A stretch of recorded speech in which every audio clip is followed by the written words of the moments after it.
You are listening to the Kentucky X-Files with hosts Dennis Mays, Tyler Stewart, and Josh Gibbs. Don't forget to subscribe to us on YouTube, Spotify, or wherever you get your podcasts, so you never miss an episode. Now, on to our show.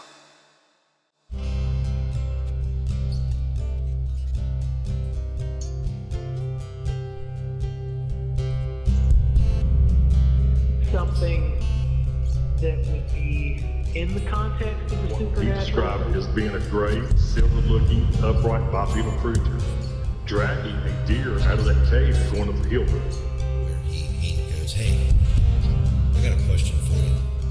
He goes, do you believe in demons?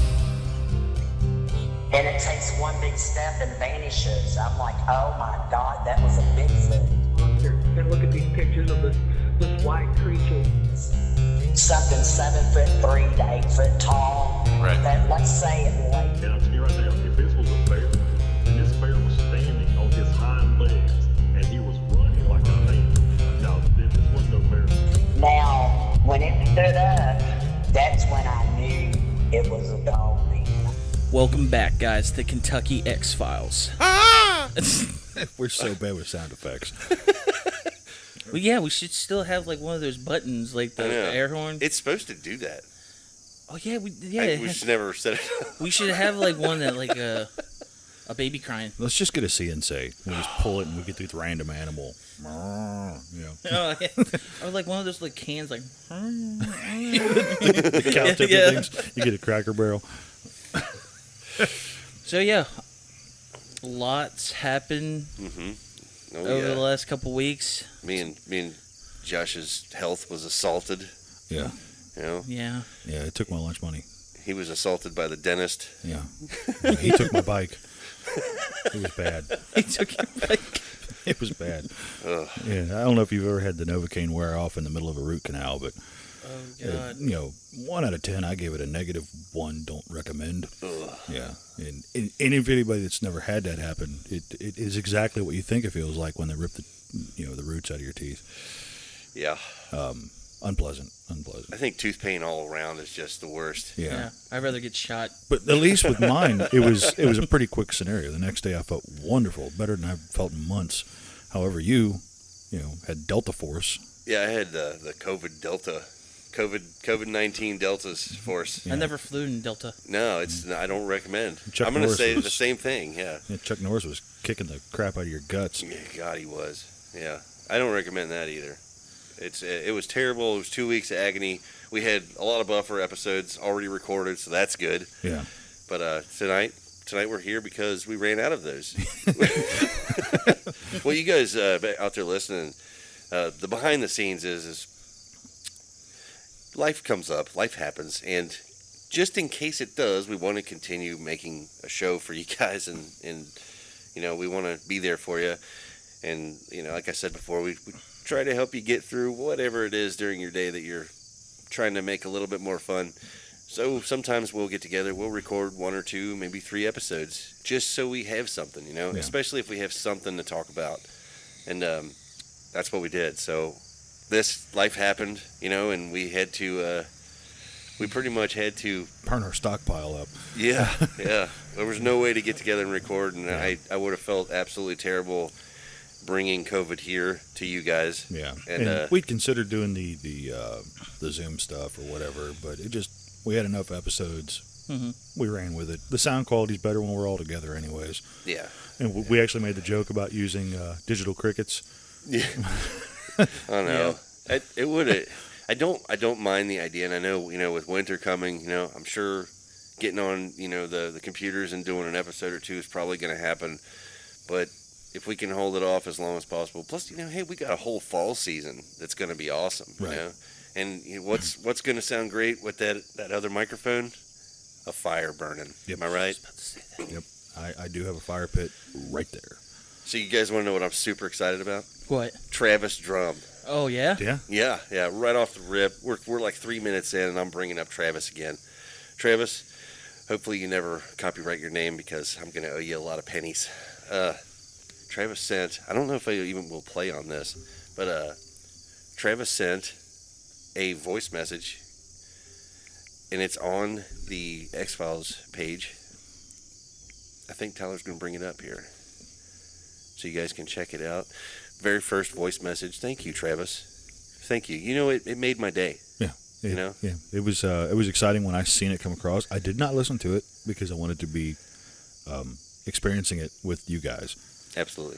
But we did have a discovery as far as why some of the people may not be giving us Anchor voicemails. It was the complexity of trying to find the link in order to send the Anchor voicemail. Apparently that's been updated, and it should be showing on the episodes from here forward.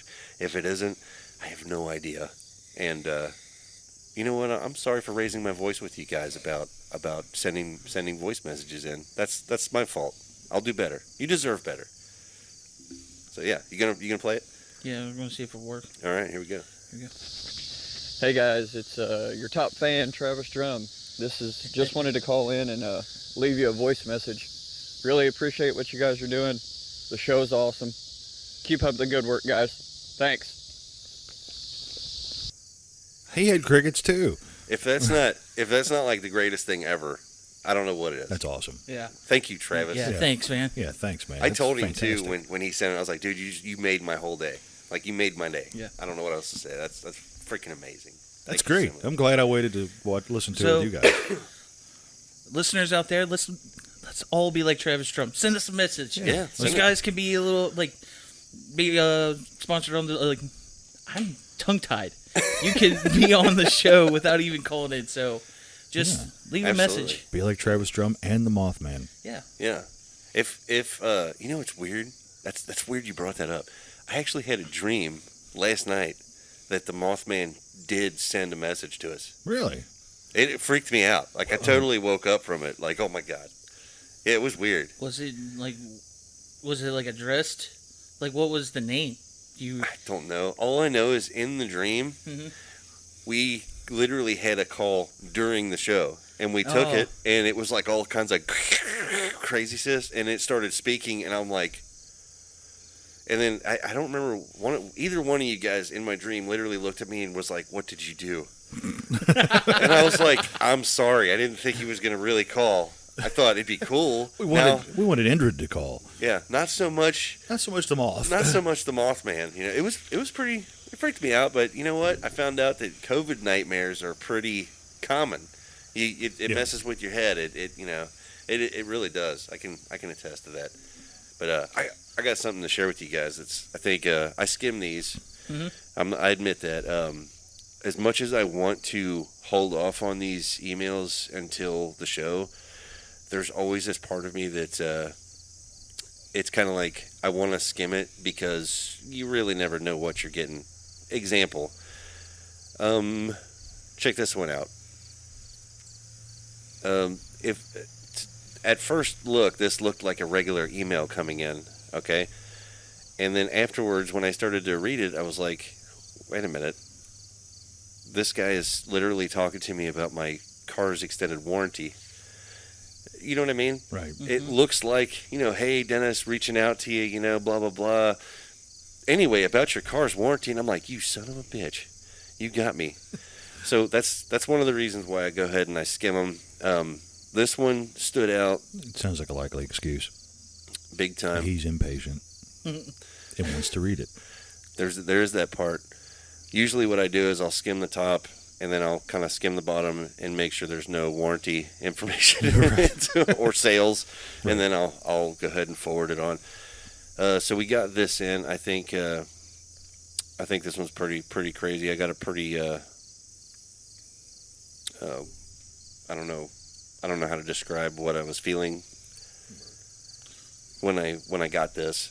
All right, so dear Denny, Josh, and Tyler, I think I actually know the spot where Denny had the encounter at the gas station. I had something scarily similar happen there too. It sounded like a huge animal roaring in the distance. I thought it was odd, but dismissed it as just some random animal in the woods. I found your show because of your title, Dogman at the Gas Station. I found it very interesting, so I subscribed and listened. And sure as hell, as you described, it was the same spot. Crazy that we probably live fairly close. Anyway, I don't go to that one anymore. LOL. Good luck on your adventures, and I will be listening. You guys don't realize how important it is for the everyday man to be represented when it comes to these experiences and encounters. Thank you guys. David S. So, very cool. Yeah. That was kind of an odd one for me because in theory, these emails and experiences to be compared to hopefully find someone else who may or may not know that, that area. Mm-hmm. Now being on the receiving end of that, I could say that that's a odd feeling that David is out there. Obviously, he knew exactly what I was talking about. I'm sure that the tornadoes gave it away. I'm almost certain. Yeah. Tortadas. But that he had something weird happen there too is kind of makes me think. It gets my gears turning a little bit. Like, okay, so if I heard something down there, and he heard something down here, how many other people might have?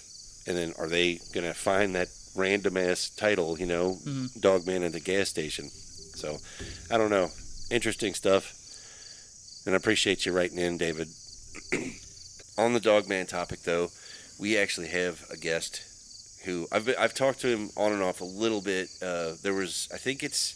I might be wrong on this, but I think it's either Dogman Believers Only group on Facebook or maybe North American Dogman Project. I can't remember the group, but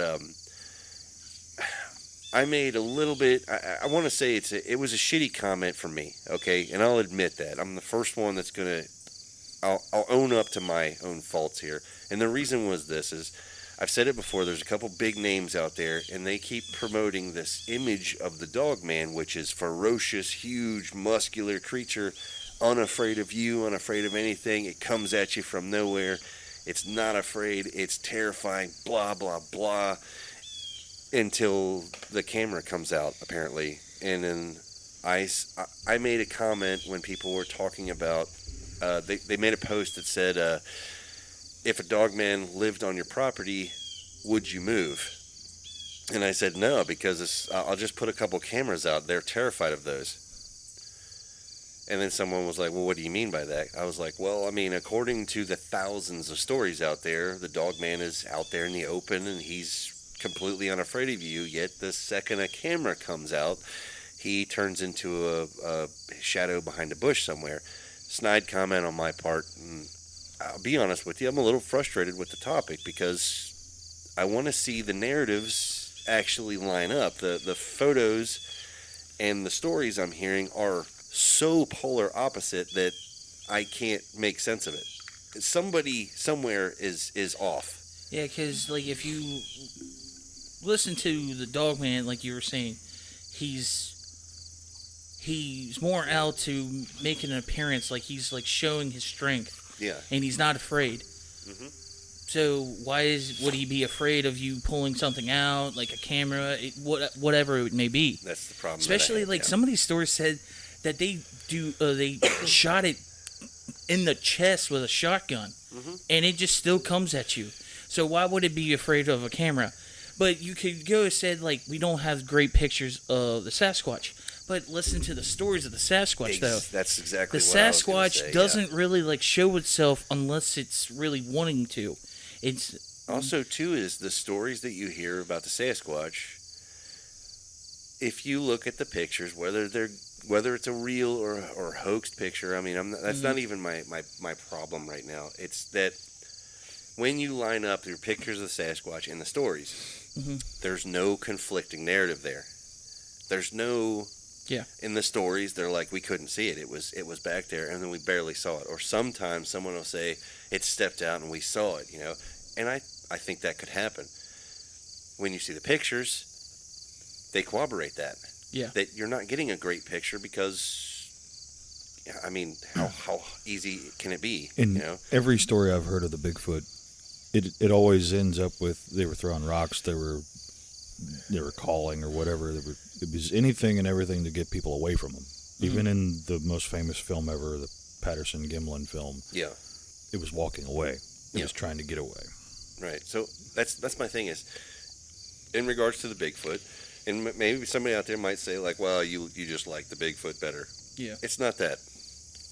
Any of it would be scary to me, if I was out there alone or whatever, and I came up against it.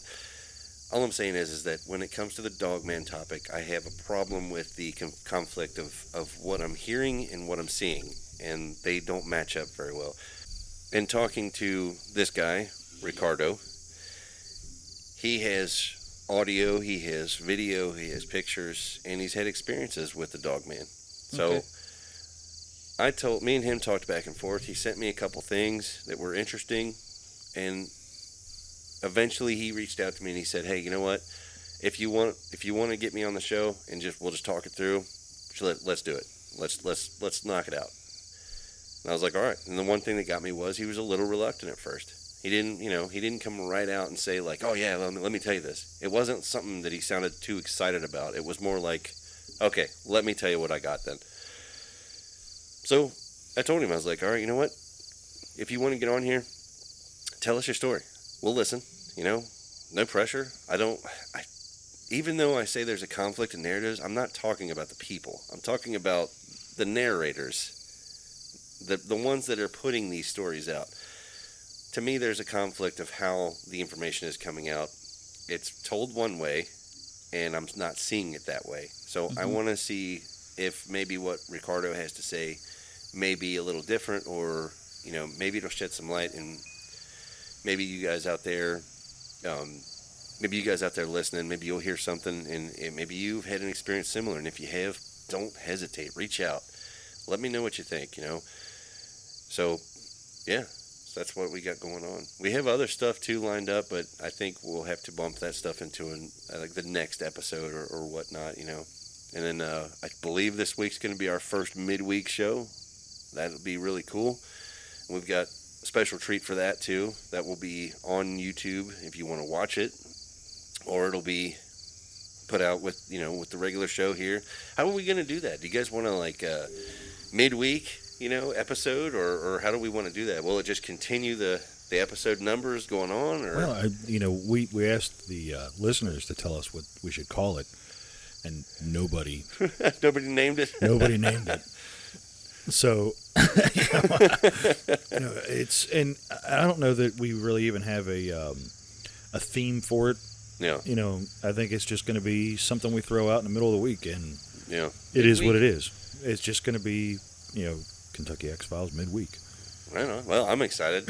I know we were talking about maybe touching in some of the weird news we've been into, and I'm really excited because I personally heard some interesting details out of the disclosure file that I wanted to bring up to you. You might already know about it, but I figured when we do the midweek, I want to throw it at you and get your reaction, because I'll be quite honest with you, when I heard the news myself, I jumped online and I searched everywhere to see if it was just incorrect, and I couldn't find anything that didn't go with it.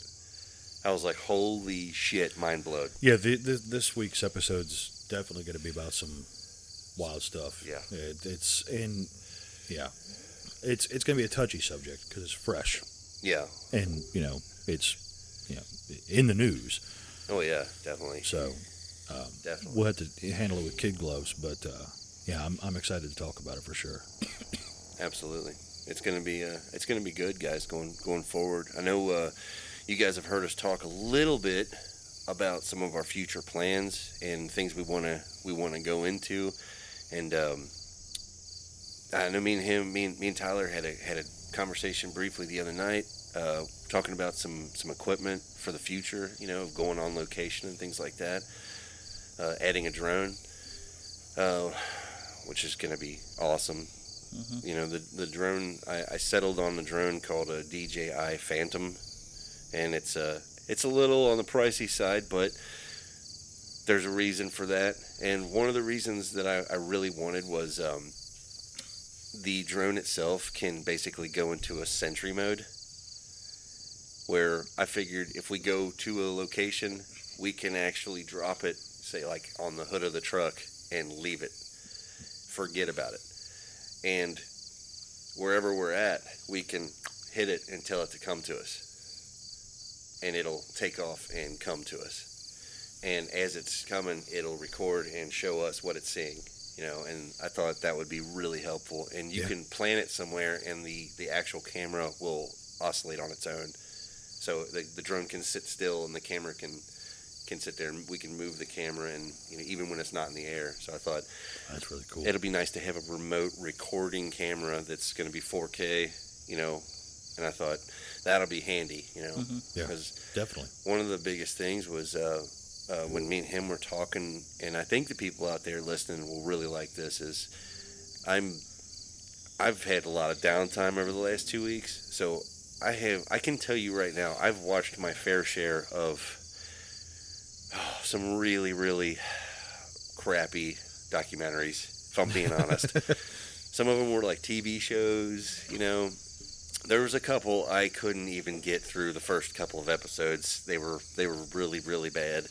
And I was like, okay, so this isn't what we're not about this, So, you folks out there, I'd love to hear your opinion of this. We would like to do a documentary eventually, or at least go on location and show you guys what we're seeing. The problem is that I don't want to promise you anything. I don't want to make empty promises about this stuff. Like, we're going to go out there and we're going to find the big guy. We're going to go out there and find Ghost. I can't do that because we want to keep our show as honest as possible. So I thought, like I mentioned to Tyler, I said, hey, you know what? What if we're the documentary? What if it's us? What if it's not so much we're going out there to find something, but what if we take our listeners and we take our viewers? Let's take these guys with us. If something happens, they're right there with us. If nothing happens, they're right there with us. If they saw something that we didn't notice, they're right there with us. And instead of promising them, promising you guys out there something that we can't honestly sit and say that we know is going to happen, why don't you guys go out there with us? We'll take our cameras. We'll get stupid with this. We'll put cameras everywhere. We are some MacGyver Kentucky guys. We will literally get out there and we will rig up whatever we have to try to capture something for you guys. Don't be shocked if there's a Bigfoot walking around with a Velcro camera stuck to his ass. That was us. We did that. We're gonna do that.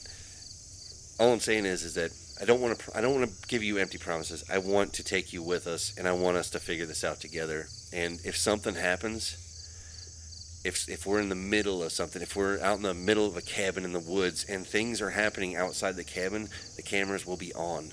And I want you in the middle of that with us. And whether, if it turns out to be fake, I want you guys there to help us figure that out. Because if we're being hoaxed, we're going to figure that out too. You know what I mean? Mm-hmm. So that was my thought that's just been stuck in my head. Is like, man, I want to take everybody with us into this. I don't want to just show you like, hey, check out this spooky location, guys. There's probably a ghost there. I don't want to do that.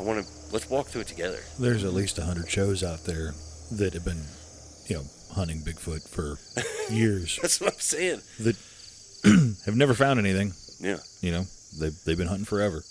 Absolutely. But that's where the money is hunting, not finding. Yeah, it's more about, remember the whole thing that it's more about the mystery machine. It's not about the actual like solving of the riddle. It's just stringing you along, and I just don't want to do that. Right. I'd rather take people with us and be like, hey, if you guys see something that we missed, let us know.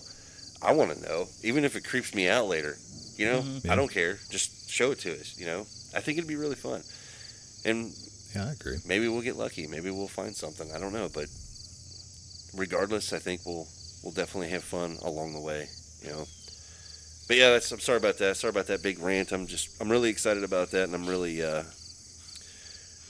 excited for what the future might hold. And the fact that we're going at this with this mentality it's very important to me that we have this integrity. Yeah. Like you said, I don't care if it's debunked. Show me. I'm okay with that. I don't care if it's real, it's real. If it's not real, show me. I want to see. Yeah.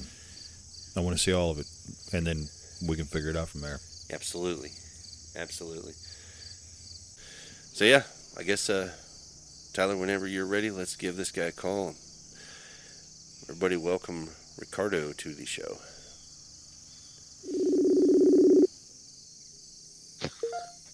Hello. Hello, is this Ricardo? Yeah, this is Ricardo. How are you, man? I'm all right. I'm all right. This is Dennis. Me and you've been talking off and on here. I don't know if you can hear us real good. Okay. If you can't, let us know. Yeah, I could. Okay, good. Yeah. So yeah, man, I couldn't remember the group that me and you were talking on. I don't remember either. I know there's a lot of them. I know there's a bunch of them, but I remember you sent me a couple audio files which I thought were pretty interesting, and then you said you've actually had some experiences with the Dogman, basically. Yes, I have. Yeah. No, we were actually, honestly, like I said earlier, man, no pressure. We would just like to hear your, what you've experienced, because when we tend to go out there online and look into this, honestly, what we get is kind of a big conflict in what we're being told and then what we're seeing. You know what I mean? So to hear it from someone who's experienced it is, to us, it's very important, because I feel like some of the stories we're being fed from other places are being maybe edited or tampered with. You know what I mean? So I'd like to just hear it uncut. Whatever you're comfortable with sharing. Right. Well, what you're saying is obviously true. I think a lot of the cryptozoology study has become like an entertainment industry instead of real life. Oh, yeah. So you get a lot of tainted information when you go to certain groups or certain stories that have come out. Yeah. For me, when I had my first encounter, it was something unexpected. I was leaving my front door to get some water from the trunk of my car. My wife drinks the bottled water that you buy at Walmart or whatnot. So I went to grab one of those, 40 bottle container things to bring it into the house. And I noticed there was some eye shine down on the property, because we had a long driveway. I don't live there anymore. We had a long driveway, and it was coming towards me, crouched down. And for me, at first, I thought it was just one of the stray cats. Yeah. And I kept on going, doing my business of opening the trunk and pulling it out. But every time I looked back, it was getting closer, and that kind of like irked me or freaked me out, because the cat that was there was a stray cat. Yeah. And in my mind, the stray cat would no way be coming towards me. He'd be leaving away from me, not towards me. So I kept on looking back every so often, and I'm putting the stuff on the floor, closing the trunk, and at one point I stopped, turned around completely, and now it's in the shadows. So all I can see is the eye shine. So I decided to go forward a little to see what it was, and whatever it was at the time, I didn't know what it was, went backwards like on all fours while still staring at me. Really? Now that got kind of even more interesting, because whatever it is like really focused on me and doesn't want to turn its head or anything. Yeah. But it's going backwards, while still staring at me. So I went forward again, and it went backwards again while still staring at me. So at one point I'm saying, like, what the hell are you? And I walked straight towards it, and this thing just darted in reverse, right, while still staring at me, and got to the first tree that was on the property. And when it got to the tree, the eye shine goes from being low to the ground to probably about 5-6 feet up. And I'm like, oh, what the hell? And then it climbed the tree, and you can hear some of the branches break off and coming down as it got up. And, so I got back to, the water and whatnot, got in the house, and I have a headlamp that I came outside with, but by then it was gone. Wow. After that, I told that week, me and my neighbor, how you buy stuff at Marketplace on Facebook. So I had bought something, I don't even remember what it was. So I told my neighbor if I can borrow his truck, or if he can go with me to go pick it up. And he said, yeah, sure. It was like a Saturday or a Sunday. I believe it was a Sunday. Yeah. And we went down there, and me joking around told him, hey, listen, have you ever seen something strange in the property? Because I saw this the other day. Yeah. And all of a sudden he looked at me and he goes, well, on Thursday, and he starts telling me that he went down now where we live. There's a state trail that goes into a marsh area. And that trail is probably about half a mile from the house.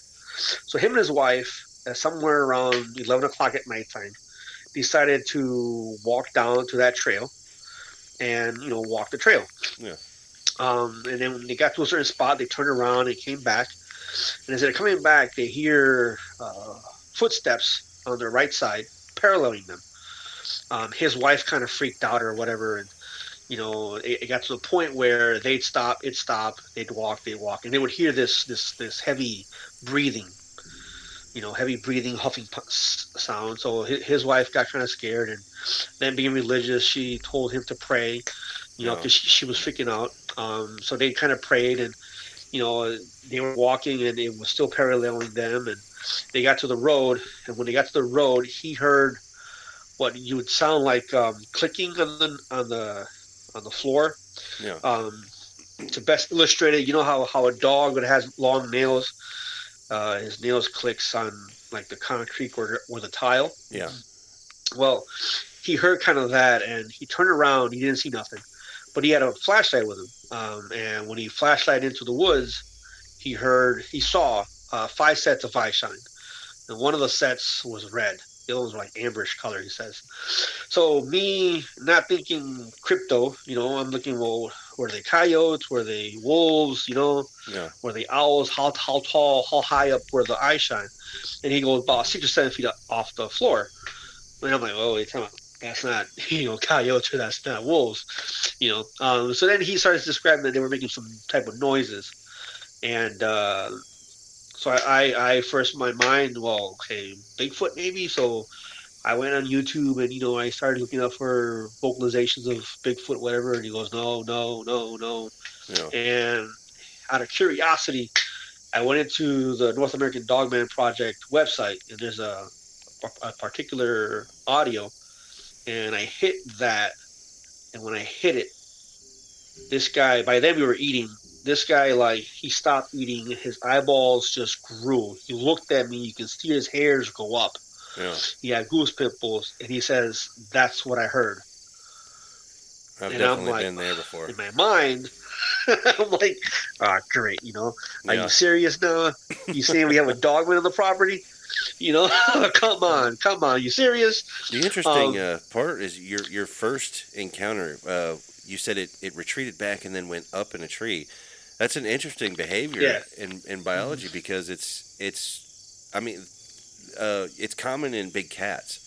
Is they'll retreat, but they'll always retreat to a place of advantage where they can, if you chase, they can come down onto you. You know what I mean? So I find that's an interesting detail. Yeah. Go ahead, man. I'm sorry. I didn't mean to cut you off. Which is true. Well, no. Go ahead. Like I said, if you have any questions during whatever I'm saying, go ahead and ask. So that started off like a full year's worth of, like, every weekend or every other weekend, you'd have something happening on the property. Rather it be them running around the property, rather it be us doing a bonfire and getting rocks thrown at us. In the morning, while I was sleeping, you can hear the thunk, thunk, thunk, thunk as they ran across the yard. It was just a lot of things. So what happened was, back then, I've always been into cryptozoology, but back then I began to try to reach out to people, to find out, things about them, because if you can always find somebody to talk to when it comes to Bigfoot, but Dogman is like, you don't find nobody back then, It's hit and miss. And that's for sure. all I was getting was but all I was getting was like the fear mongering, the evil, whatever, this and that, and that's not what I was living. Like, literally, that was not what I was living. To me, they looked like stray dogs, not look like, but they were acting like stray dogs who just found a curiosity in the property. Okay.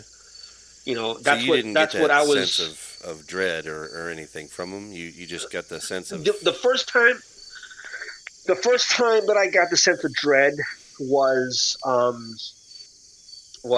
there's two occasions that sparked my curiosity in researching them.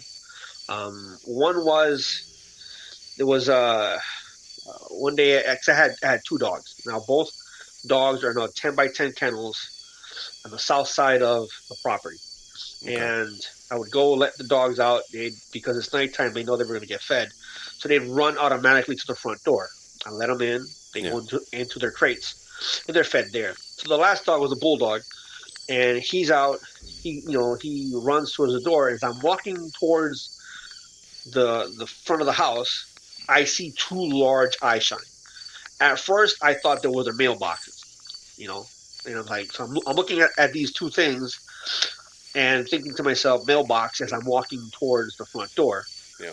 All of a sudden, the two eye shines turned the head, and then that's when I realized, crap, this thing is like staring right at me.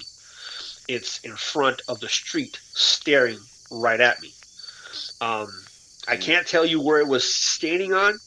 His eye shine were higher than the mailbox. If it was sitting down in front of the mailbox, which would have been on the road, sitting down, it would have been higher than 4 feet, because the mailboxes are about 4 feet high, because the pole it was a kind of on a slope. Then these eye shines were higher up. If it was standing on the slope, on the bottom of the slope, easily would have been 7 foot. Okay. Because there was a slope, there was a culvert, so the mailbox was up on top of the slope where the culvert was. But I couldn't see if it was on the ditch or on the street, right? Because of the darkness. Where it's country, so you don't have lights in the streets. Yeah. See, I was going to ask that question too. I was going to ask about your the geography about where this happened. You said you're pretty close to a trailhead. Yes. I would say north of the house, or no, east of the house, there was a trailhead that led to a marsh. So it's pretty. It's dense woods and not a lot of houses out there. Not a lot of houses. It's more farmland. By then, there was the corn was beginning to grow. Okay. So you got patches of woods and a lot of fields, cornfields. Okay, so you're in sort of flat area then. Yes. Okay. Yes. Just trying to get my head wrapped around the geography of the area. Yeah. I actually wanted to ask too. Sorry. Go just ahead. wanted to ask you said you had some feelings of dread a couple times. Like, did your dogs ever react to? You said that you had a couple times of. One time. One time. My bad. One Has time. your dogs, like any animals that you had there, have they acted funny towards any of these things, these occurrences? No. My Belgian Malinois. Now again, I've bred dogs for many years, and I've trained dogs. Yeah. And some of the dogs I've trained are police dogs, military dogs. So it's different. Your average pet might act a certain way versus a dog that's been bred to have no self-preservation. My Belgian Malinois, she just would go ballistic, wanted to attack. I mean, every time they would come around, she'd just go nuts in her crate. I mean, not the crate, the 10 by 10 kennel outside. Yeah. You can hear her just bouncing off that kennel. The bulldog was more of, you don't bother me, I don't bother you. So he was just, you'd see his tail go up and he'd focus somewhere, but he wouldn't bark. He wouldn't do anything. He would just, if you would see him, you would see that he was paying attention, but he wasn't going nuts. Okay. The shepherd, the Belgian Malinois, forget it. That dog would just, if they were out there and you would let her kennel open, she'd be dumb enough to go attack. Wow. That was just her. Okay. She was just nuts. The day I felt dread, we had a house fire, and that night I was removing the floor, the vinyl floor that had gotten burnt, and some cabinets. So I'm using some power tools and whatnot, and I put the old cabinet outside. And at one point, I needed the utility knife, and the utility knife was outside inside the cabinet. So I walked outside. Now there's no spotlight on the back of the house. There's a spotlight on the side of the house. So in the back of the house, the only light that illuminates is the inside lights because it's a sliding glass door. So, the kitchen light can illuminate some parts of the back. So I walk out the sliding door, took a right towards the cabinet, and this feeling of dread just came over me. I mean, like this, I'm going to die. You're done for. Your heart starts racing. You're feeling kind of nervous. Your hands are kind of shaky. I'm bent over, and I'm this feeling in my head. It's like nothing that I've ever felt before. Yeah. Okay. And then I'm trying to figure out what's going on, right? Because I've never felt this before. And I look. My brain tells me, look behind you. So I switched around really quickly to look behind me, and sure enough, behind me there was a white Dogman that was halfway looking to the side of the house at me. It turned back, so all you saw was half his face and half an eyeball. And I put my back to the house. So now it's on my left hand, and I look towards my right because for some apparent reason for me, that feeling was coming from my right side, from where I was facing. And when I'm looking, trying to focus, I actually see a black shadow coming in from where the cornfield is at, coming towards me. So now, but obviously I'm focusing on the one that I did see, that's the white one behind me, because since it's white, even though it's not completely clear outside, you can really see him because of the change in the difference in color. And as I put my back to it, I'm looking left and right. I realized there was 3 more in the cornfield that's in front of me, because we're surrounded by cornfields. And my mind is going, great, this is not even funny, right? But I had my 1-year-old son inside, and my wife was inside. Yeah. And I don't know what happened in my brain, what switched. In my mind, I guess it was because I was a correctional officer, so I've been in tough situations. But it was more of a well, if I yell for my wife or whatever, then that can go bad. The door will go open and they can go inside. I don't know much about them at that point, so it was, and I don't know, it was just a switch in my brain that went from get the hell out of here to what the hell? I'm going to die. I'm going to die here. My family's not coming outside. You're looking at one. But the dread is not coming from that one. It's coming from to your right. Right. Yes. So, yes. I mean, just hearing this, from you, I'm getting this kind of a scenario of there's 2 different groups here that are not maybe acting the same, or maybe they're not agreeing on what needs to happen. You know what I mean? Like you got some over here that have a threatening. Yeah. Well, okay. It's through the years, I realized, through research, the one in my right was the one that was letting off the growl infrasound. Okay. The one in my other side wasn't. He was just observing. So the one that I was getting that sound from was the actual one that was having that low pitch infrasound growl type. So I was getting that feeling from him. Okay. What I got off of that was that he was the one that was the lead, and the other one was just observing, following the lead. That's what I was curious about. Were there multiples, or were they all together? You know what I mean? Yeah, there were 5. I get you. One was which was the lead, and this I'm telling you because after spending a year there, you eventually saw each one of them in different time periods.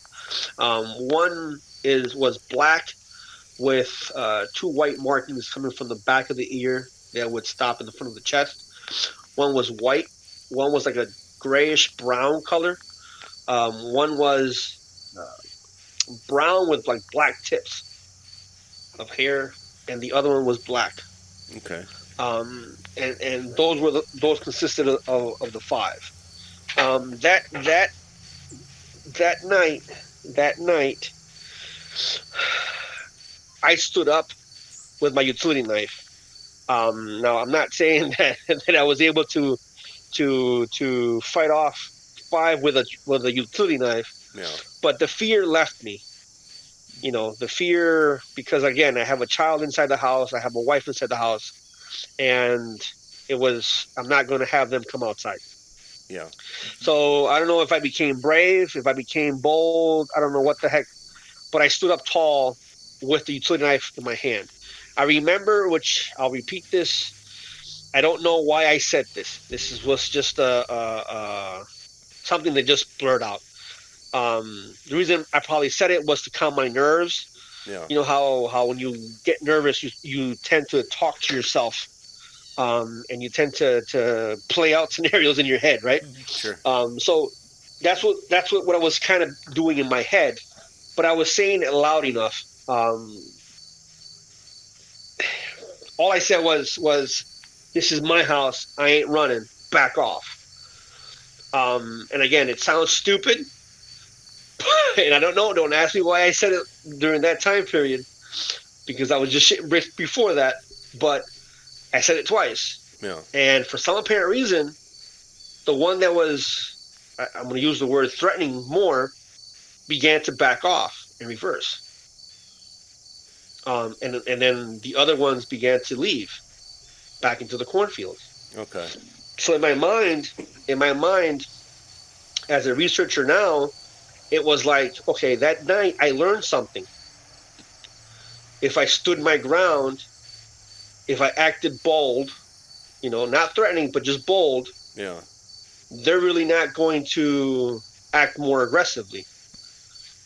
And that played out for the rest of the year of me becoming, I don't know how you would say it, but it's like you'd walk around the house, the yard at nighttime, getting out the dogs and whatnot, and you would see them in the cornfield, and I'd go, yeah, I know you're there, and he'd just duck back down. One time I was with an eyewitness on the phone, and there was a white one in front of the window, looking at me. Only reason I knew is because it turned, and when it turned, I noticed the reflection of it turning on the glass. Yeah. But they were just, to me, they were, at that moment in that house, that property, they were just curious because me and the neighbor weren't scared of them. Yeah. Now that led to, we created a little team of, wildlife nuisance officers, biologists, and fans, people that wanted to go and learn more. We have one who was Native American as well in the team. Yeah. And we formed groups to go out in different places throughout the states. And I began with the information that I gathered from the property. I began to use that information out in different states. The first state that I gathered, or I tested out one of my calls, was in Tennessee. And in Tennessee, I got 4 hits in 4 different places on one night. Meaning, I got a visual on the IR, or a visual, Okay. on all 4 occasions. From there, obviously, you study the time frame, where you were at, and whatnot, and you realize that every time that I played that vocalization, it was in the same topography every single time, and every single time you'd have a Dogman come in. Curious So about. You saw them. You saw them together. You saw them move. do they move like a team? I mean, do they? Yes. Do Oh, they yeah. move? What's the right word I'm looking for? Are they synchronized? Are they? Yes. Yes. And then I have another question Yes, for there- you for my own information, if you wouldn't mind. Uh-huh. How close are you to military bases? In where I was before, none. No. Okay. None. I actually have a question for since you've been you've actually seen actual the colors of their fur and stuff. What is your interpretation of their what do they look like? Because we have a vast difference. They say that they look jacked. They have those what are the haunches? They kind of have the look of a German Shepherd. Do you recall any kind of distinctive marking features that you can tell? Like the physiology. Okay. Yeah. In the states that I've seen Dogman, and I've seen Dogman in different states, right? There's two main looks, and I'm going to use these words right now just for sake of terminology. Then I'll describe what each look would look like. Okay. One will be like the Van Helsing look, right? And one will look like if you ever seen the first Vic Cundiff show, the black one. On the podcast. Yeah. No. Okay. So one will look like.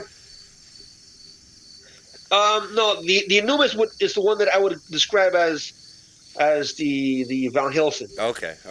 More straight, more when it stands up, it's really straight up. Okay. Tall ears. Their arms are long, but not that long. They're more slender, more basketball type.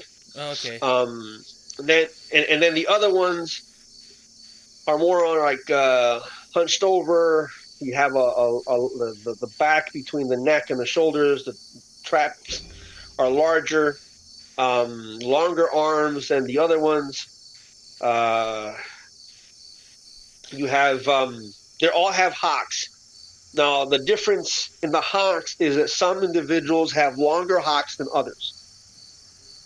Okay. I don't know if that makes sense to you. Okay. So some of them would be longer and lankier, would you say, or that's kind of where I'm. I mean, in regards to one might look like a combination between a human and a wolf, right? And the other one looks like a combination between a bear, a wolf, and a gorilla. Okay. Does that make sense? Okay. So it's more, that one's more but stockier. Again, more stockier, more heavier, bigger head, bigger back, wide. Probably the quads are larger, thicker.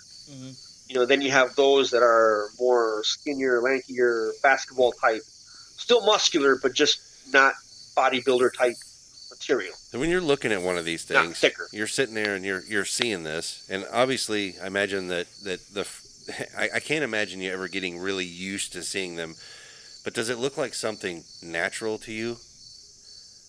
Yes. It looks like it's natural. Every single time. Okay. That's what I was kind of curious about. Natural. Does it look natural or does it look You'll engineered? have Oh, that question. Okay. Naturally engineered. Well, it's the best. I don't know if that's the right way to put it, but I've always wondered if this is something that we made. It's funny. It's funny.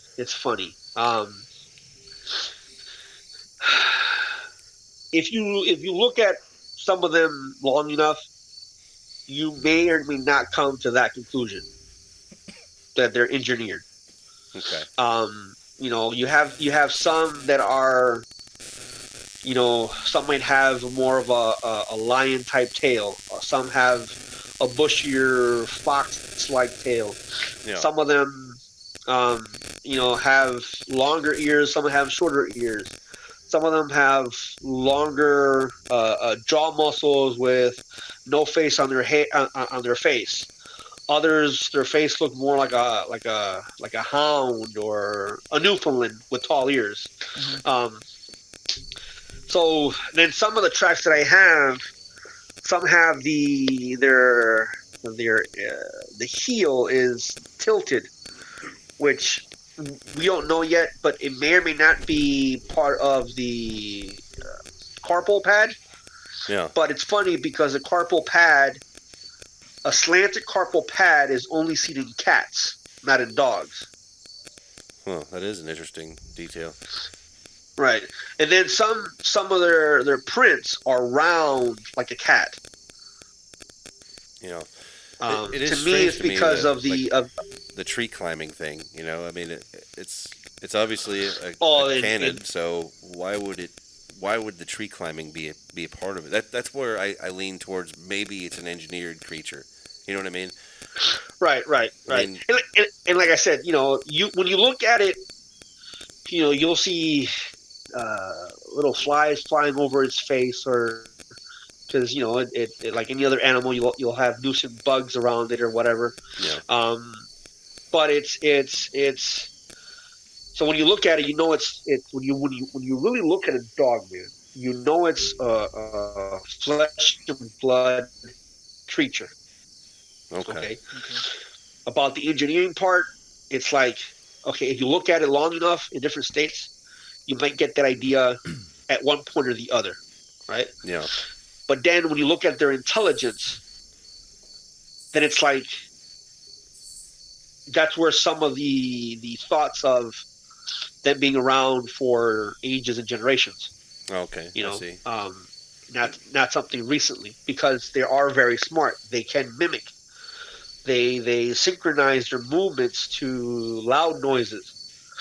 Like I had one eyewitness call me up around 1 o'clock in the morning. She went on vacation, and the cabin was all glass, and it just happened that there was a pack of dogmen in the property.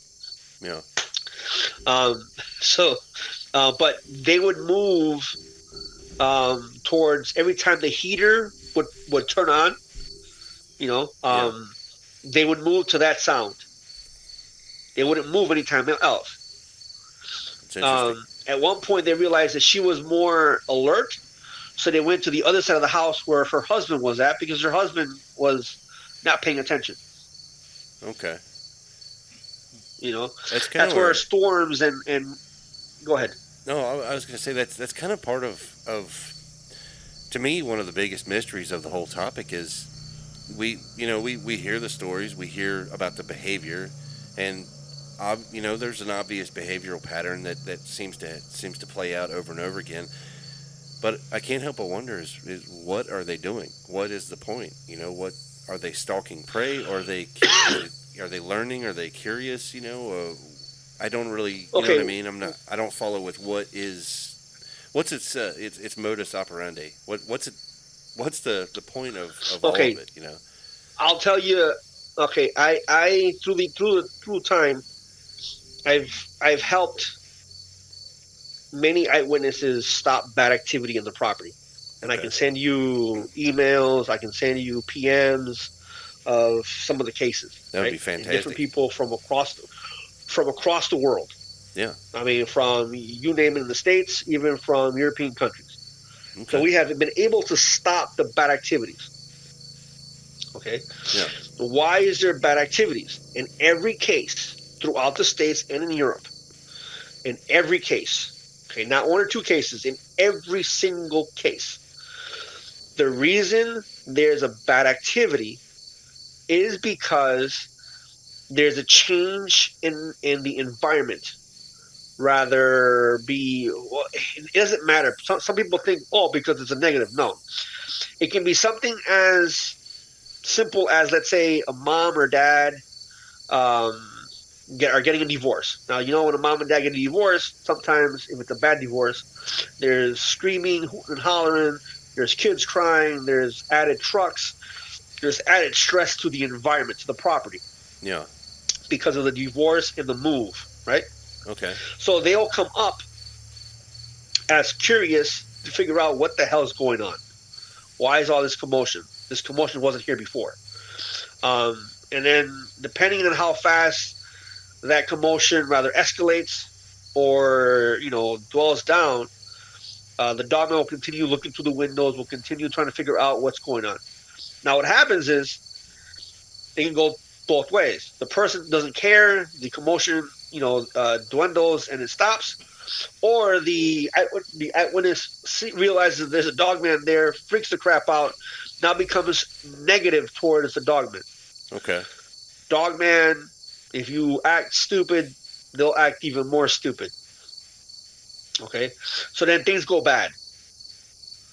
But it's all because you acted stupid. So they yes, it's there. Yes, you're scared. Okay. Huh? So they're reacting to our behavior. Right, exactly. They're not. They're there because something's going on the property. So what happened and how I figured what was going on. Why would they care if there's a change in the environment, right? Yeah. Because that was the first question. Why would they care? Because it didn't matter if it was a negative. Like, for instance, let's say you just bought a house in the woods, and that house has been not lived in for a year, right? And then you moved in. You bought the house. You moved in. Yeah. Well, obviously, when you move in, you're probably going to do some remodeling, some painting, Yeah. You're definitely going to come in with trucks and cars. There's more people, right? That alone can cause them to start visiting you because it's new. It's a change in the environment. Okay. So one day it was February. I was in Illinois, and I kind of already knew an estimate on when they would have pups. And again, it's an estimate, it's a guess, right? We don't know for sure. Okay. But it's one of the things.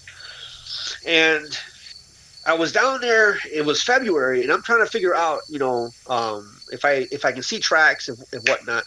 And I don't know if I sent you that vocalization. It was a huff. They huffed at me. Yeah, you did. Well, okay. Well, that day was a significant day in research, right? I went down there, and I'm looking down on the floor. I'm trying to see for prints. It's February, but it had rained like a couple of days ago. So I'm trying to see if some of the ground had melted or whatever, and if there was actual prints there. Yeah. So as I'm looking around, I look up, and all I see is a big black head for seconds. And I start screaming to my buddy who's on a trail behind me. And I start screaming, Dave, behind me. But I'm still looking forward. I'm only pointing behind me. Yeah. He goes, is there something behind me? Because through years, you realize if you see one in front of you, there's one behind you, guaranteed. Okay. And sure enough, Dave goes, yes, he's right there. Dave, keep an eye on him. So now I realize I got one in front of me and one behind me, right? I can't run much because I'm in a frozen marshy area, right? So I'm trying to step back. And these two guys began to do these popping sounds, these crackling sounds. It sounded like if you were in the tropics and coconuts were falling down on the floor. Yeah. And they started doing semicircles from left to right, from right to left, back and forth. And Dave goes and says, I think you better get out of there. So, okay. I start stepping backwards, and you can hear the twigs snapping and then going back and forth. Now I'm stepping back towards Dave. No. And I got to Dave, and I'm really upset. Like, Dave, they're right freaking here. How the hell did I don't have anything to record this with? Right? And he goes, yeah, but you better step out. It's like, nah, screw this. And I was mad. And I grabbed my phone, took it out, and I pushed record, and I went forward again. Yeah. And the minute I went forward, like, things calmed down. Right? And Dave was like, he was trying to tell me, like, dude, what are you doing? And I'm in my mindset, I'm like, I'm mad because they're right here and I have nothing. I left everything in the car. Recorders, parabolics, everything. I left them in the car. Yeah. And all of a sudden, as I'm going forward, that's where you hear the huff. And Dave goes, there you go. And I'm like, crap, forget it. I'll just leave. But as I'm leaving, I'm seeing from my point of view houses. Okay. Right? Yeah. This is 1:30 in the afternoon. I get out. Now, I study, animal behavior. We train dogs. I was a correctional officer for many years. CIP certified, so I study human behavior as well. So I'm walking out, it's like, Dave, that's impossible. What the hell? It's 1:30 in the afternoon. How in the world are cryptids that are supposed to be elusive doing all this crap at 1:30 in the afternoon when the sun's out? I couldn't understand it. No. We got to the car, we sat down, and I started going through my head, right? There's houses there. There's a bunch of houses there. Why? Why are they going ballistic when there's houses there?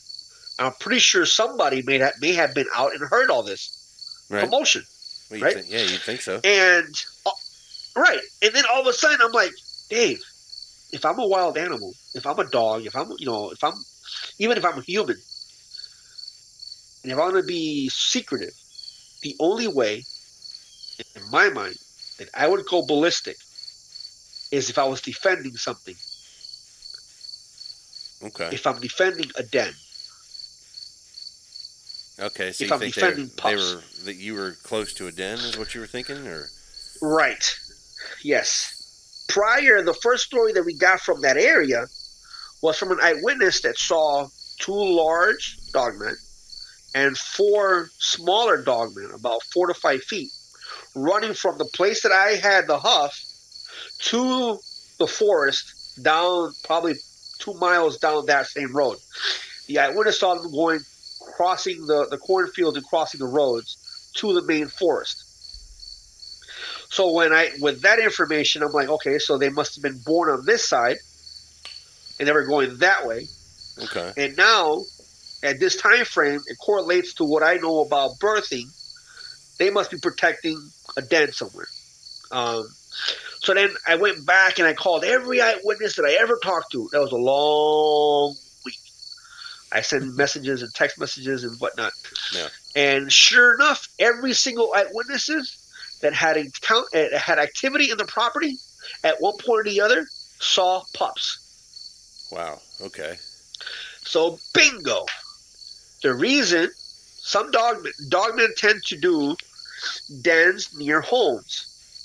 Okay. Okay. And yes, some eyewitnesses have confirmed that there's a den type structure in the back of the property somewhere. Okay. And like I said, eyewitnesses have confirmed this, but dogmen have, when they live next to a property for so many years, they realize that this area is good, is safe. So the people that were living there are probably good people, quiet people, right? So they end up making a den somewhere back next to a river or whatnot, where people hardly go down there. But when an event switches, when, like I said, a dramatic event switches in the property, yeah, then obviously they're going to be cautious and eerie because they got pups around. So what you're describing to me is they are hyper aware of their environment and their immediate surroundings. Oh, yes. So they take it in that this is the way things are normally, and when something drastic changes, that's when they get interested. Yes. And they begin to surveil. I mean, that's kind of where I'm trying to learn is the one that came up and blasted you with the infrasound. What was it testing you? Was it what was it doing? What was it trying to see if you're going to react? Because the day before that week, and this is the only reason that I can today, right, fit in my mind of why that happened that day. Yeah. I think probably a day or two before that week, sometime during that week before that time frame. I remember that I was talking to you about the eye shine at the mailbox. I literally went straight to it. I walked straight to it. I get you. Now I'm dumb, stupid, I don't know, right? but in my mind, I wanted to confirm what I was seeing. Yeah. I walked straight up to it. It moved to some bushes, some grape vines and some bushes. There was, when you walk down the trail, it was on my left side. That's where I first saw it, like its head and the shoulders. Okay. So my belief, again, it's my belief, my opinion, that because I was bold enough to walk to it that week when they saw me outside, I don't know, maybe they wanted to see how bold I was, right, or whatnot. I have the slightest idea, but that happened. After that scenario, that situation, I never got like surrounded on my property. So me and another buddy got surrounded on the marsh, but it wasn't like that. I'd like to ask a question that I think that all the viewers at this point want to know for sure. Is with as comfortable as you seem around them and as many times as you've seen them, do you have any pictures? Yeah.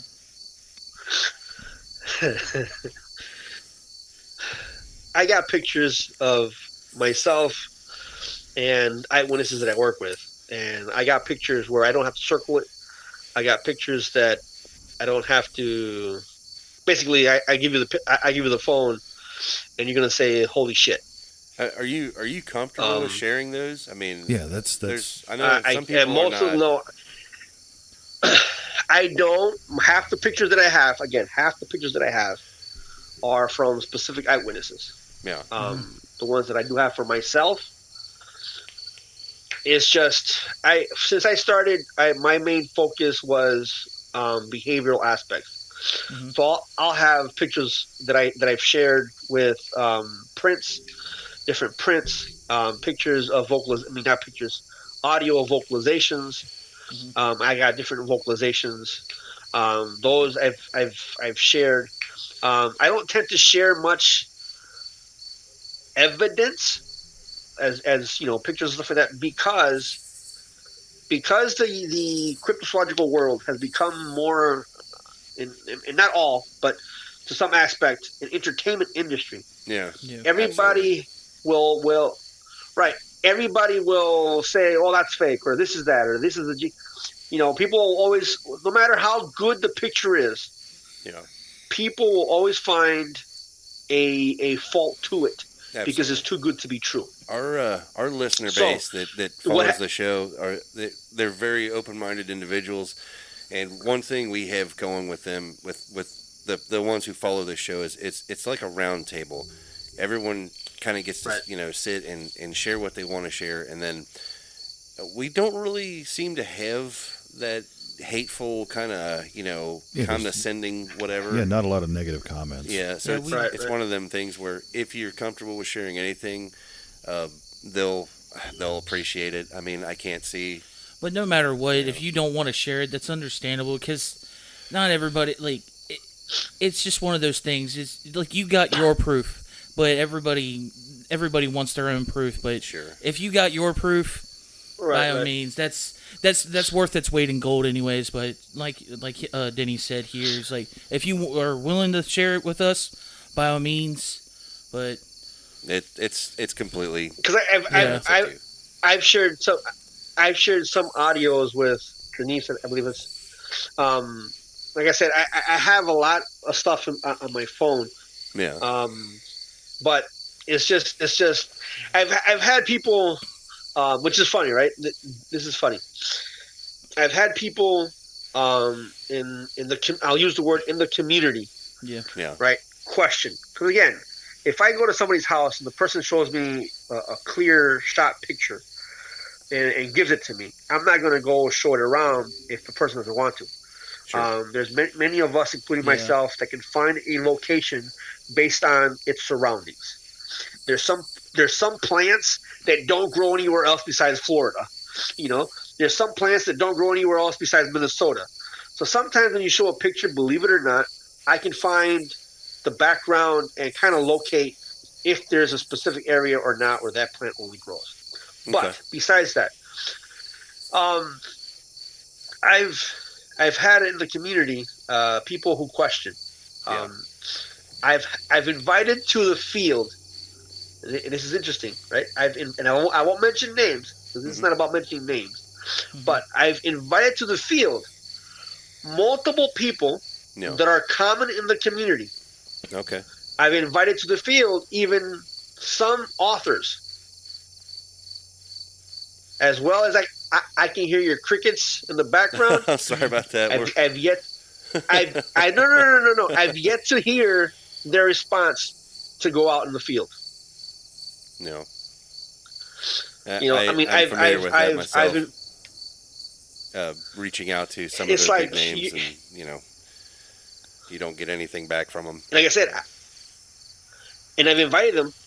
One person I had to really pay my flight to get to them, right? Yeah. And I was willing to pay my flight to that person and go out and research. And the information I got from that person was that I don't research the information that I get from eyewitnesses, even though they're in his same state, and that I don't trust these things, and I don't go into the property. Well, I don't trust them either. It doesn't mean I can't go researching. Right. Yeah. You know what I'm saying? But it's I've yet to have somebody out there that says, you this and that, and yet I'll invite them and has said, okay, come on. Nope. Each person said, has rather gone silent, gone quiet, right? Yeah. Or have said no. And that's the sad part. Because if you want information, then you have to be willing to do some work. Absolutely. To take the first step.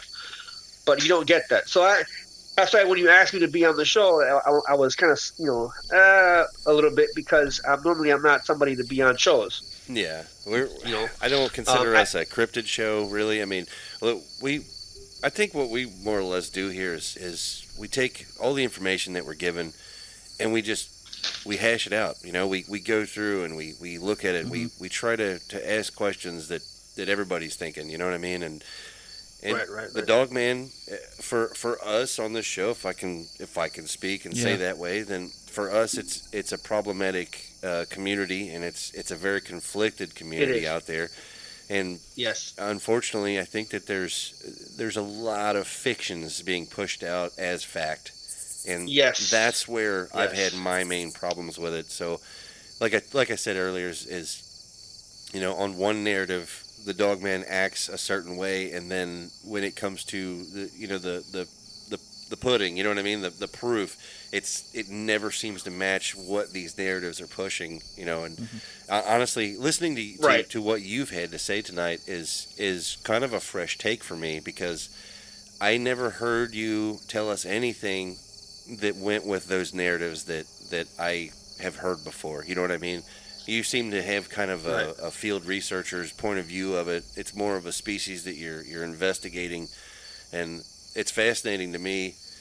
I think, honestly, I've said this before to other people I find that go out and do this is thank goodness that you're going out to these places that the rest of us are afraid to go to, and to do this, I would even throw this out there too, because we actually want to go on some expeditions ourselves. If you would have us on one of your expeditions, I'd be totally down for that. That would be awesome. I would I would like to actually see some of this for myself. Absolutely, I'm willing to put in legwork. What state are you guys in? We're in Kentucky. Good old Kentucky. Good old Kentucky. Good old Kentucky. We definitely have our own share of infamous Dogman stories here too, which it's odd here because we have one big story is everybody kind of goes back to is the LBL, and unfortunately I feel like every Dogman researcher in Kentucky is investigating that place. So I don't personally feel that we're needed down there. I feel like it's quite saturated in researchers. Right. So, and then the thing is with the LBL, and just the other day I was talking to I was commenting on a group. Yeah. It has its own narrative. It does. And it's sad because people look at it as, oh, that was unprovoked attack. Well, we only know the aftermath. We don't know what happened prior. Yeah. So we can't say that it was unprovoked.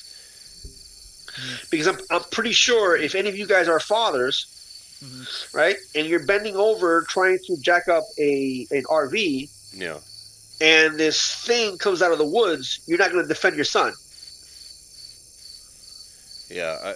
So what could have happened? We don't know. Right. We do not know what could have happened prior. And then on top of that, you get some sketches from the 80s. Yeah.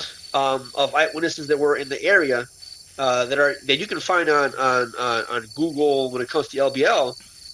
That sketch is not a Dogman. Yeah, I've seen that. I've noticed that myself. Is that whole thing with the LBL it's for one, it's hard to find. It's hard to find like actual hard record of it. Everything I found is this guy saying it or this guy saying it, but you never really find, the only thing that you can find for real is if you go down to the LBL at midnight. Okay. Now the LBL, I can tell you this because I passed through there. I bought property in Tennessee. Yeah. So I'll be closer down to Tennessee to that area. So one night I decided to go to the LBL. Well, what the hell, Right. Let's go straight smack to the LBL. And I'm in a rental car, and I'm in the north side. Now, through the years, you get to hear vocalizations that Dogmen do. Vocalizations that you don't find on Facebook. They'll do some like the African gray, the African spotted dog, the African painted dog, I think it is. Yeah, it might it's be. called. I think I'm familiar with it. Is it spotted hyena? They maybe? make these. No. It's a dog type of dog. Spotted the African wild, the African wild dog. Okay. There you go. The African wild dog has this like whistle, clicking sound to it. Okay. Well, Dogman can do the same thing, but very low pitched. So you have to really pay attention. So as I'm entering I'm in the LBL. The first thing I notice is there's no cars going through the middle of the LBL, like no cars whatsoever. Right. And as I'm slowing down, trying to hear the woods, whatever, I hear that vocalization, that going back and forth. And as I stopped, because I heard it, you can hear whatever it was going back into the woods. Like, oh, okay, so I got something here. At one point, you hear the crickets and the wildlife, and as I got close to it, it went silent. So, okay, something has to be around here because this is sparking my curiosity. Okay. So somewhere through the middle of the northern side of the LBL, I slowed down the car to about 25 miles an hour, maybe. I don't know. And just imagine this picture, right? Imagine this picture of me slowing down, and I have my headlamp, which should be on my head, on my left hand, on my right hand, but my right elbow is on the steering column because I'm going slow, so I'm not really. Yeah. And I played my vocalization, my key vocalization, on the sequence that I played. Now the window is slightly down, so I'm looking out, right? I'm trying to look through the rear view, the side view mirror, in case I don't get jacked to that side. And my finger is on the window, so in case I have to put it up, And I'm going slow, and I hit the three vocalizations, the 3 times, and I'm going slowly, and all of a sudden, dude, it felt like if my back window was open and this thing stuck his head in the back window, passenger side. Oh, shit. The growl / huff that came through that window, and that window was closed, was so strong, my headlamp flew to the passenger side. my phone flew through the passenger side.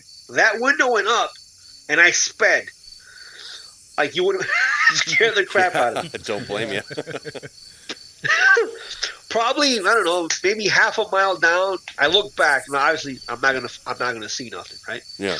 But it seemed like if whatever it was came to figure out what's making this vocalization, lowered his head to see inside the car, kind of huffed, growled, and then went back into the woods. But I felt that so inside that I jumped and everything flew. Jesus, yeah. It was like a kid who just got caught with his hand in the cookie jar. Yeah, that'd be intense. Hey, you know what, man? I just want to say I really appreciate you taking your time out to talk to us, and I'd love to extend this to you if you ever want to come back on and tell us some more, man. We'd really appreciate it. Huh? Yeah, sure. Man, I have no problem with that. Honestly, you're everything you've told us, man. I feel like there's a lot to learn. Hopefully this is going to help a lot of people out there who's had similar experiences. And honestly, man, I feel like I've learned a lot. Yeah, and I still like I said, I would like to go on an expedition with you if you're ever in this area, or we can come to you or wherever. Yeah, if you ever head this way, let us know. That would be nice. I'll carry stuff for you. I don't care. What I do for work allows me to travel. Okay. So most definitely, I can probably be in that area sometime, and not to mention, I'll be moving into Tennessee, so I'll be even more closer. Well, that's good. But yeah, I mean, I would not mind coming back.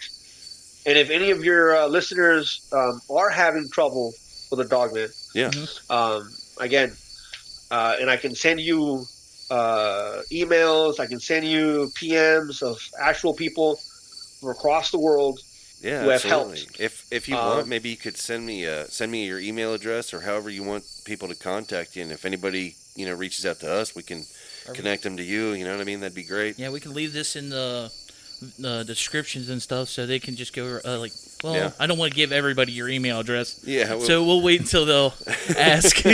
My bad. We don't want to get you on the same emails that I get about your car's warranty. Yeah, just in case, just create a random Google one, just so we can give that one out. But yeah, there's no reason for people to live in fear. Oh yeah. Like I tell people, I tell this to everybody, and I'll say it really short. Dogman can be dangerous. Keyword, can be. Okay. If you act dumb, they'll act even more dumb, right? But they're not inherently aggressive. Okay. Okay. They're more of a let live and live on. Yes, they have curiosities that will bring them into your property. Yeah. But if you behave the proper way, they'll just go right back in the woods and leave you alone. Well, hopefully everybody out and there. That's my experiences and the experience of others. Hopefully everybody out there, pays attention to that and takes something from it, and we appreciate you, man. Won't keep you all night. If you ever want to come back on, and definitely shoot me your email, and if anybody reaches out, we'll put them to you. And, man, just be careful out there, you know what I mean? Take care of yourself. Will do. All right, Will man. do. All right. You have a good evening. Thanks, guys. Later. Thank you. Okay. There you go, guys. That's Ricardo. Really interesting, dude. I didn't realize that, was that much info. Yeah, I didn't know, when you said that he had an encounter, I thought he was just, he had an encounter. He has a team, and he goes out on expeditions. That's awesome. My fault. That's what's great about this show, because we're learning new things even when we start the podcast, and it's great.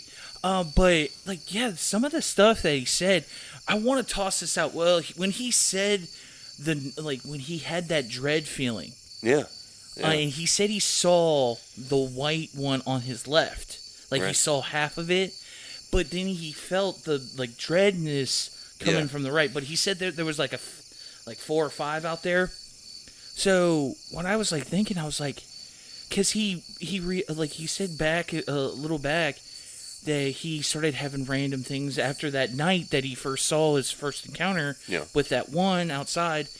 he started getting random things like rocks thrown at him, and I've never heard that with a Dogman. Never heard that in a Dogman. So what encounter. I kept thinking is that what if there was a like Sasquatch trying to warn him about the one that's on his left? What if the big guy was actually out there? I have heard that before, that they don't care for each other much. Yeah. You know, I don't know, but so that the throwing thing did when I heard that it made my ears perk up a little bit. Yeah. You know? But I don't know about the dread. Like I've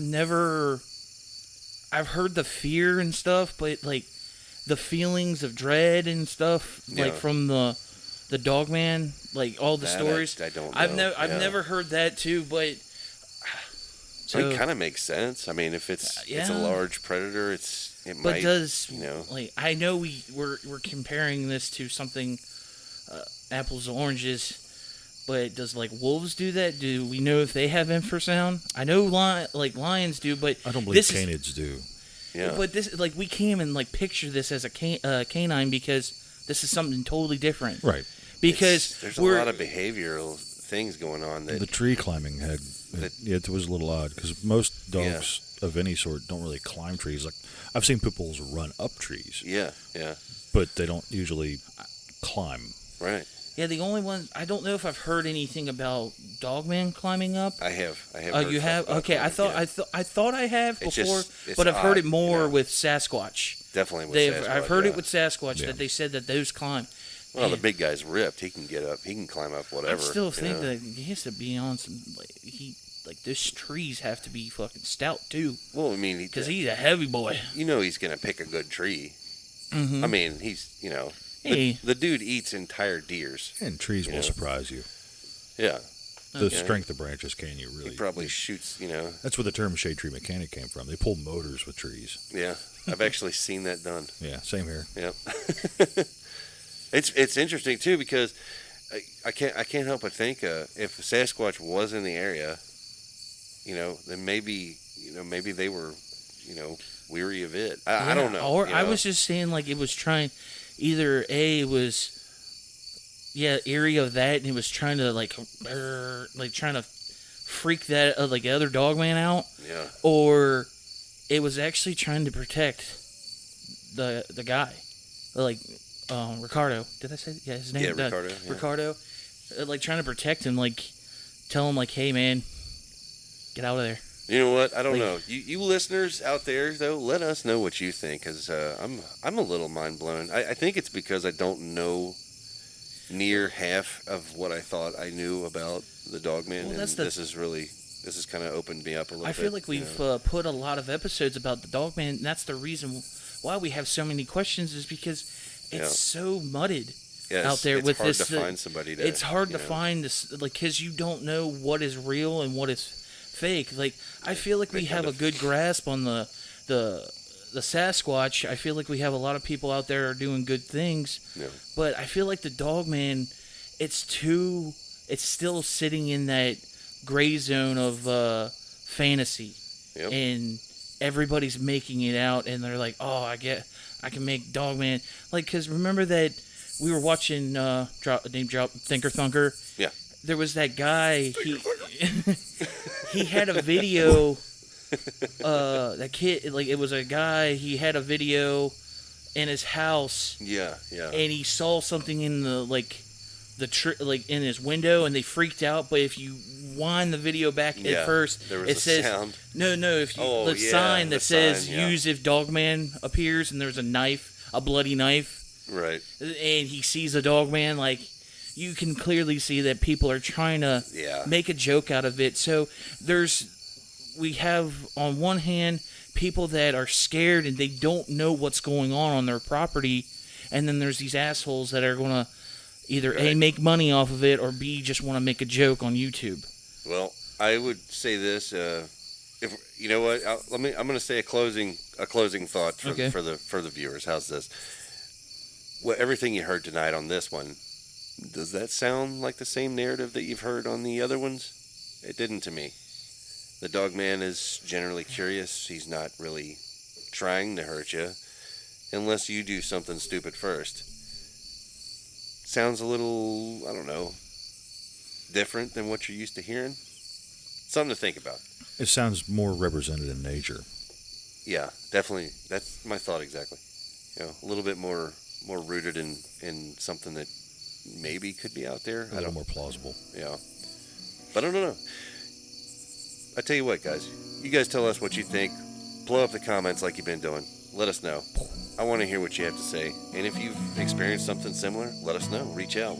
Hey, if we have to, we've got a whole bunch of guys that are interested in Dogman, and now we have Ricardo right there, and he is a new asset for you to reach out to also. So let us know. And I guess we'll see you guys on the next one. Peace.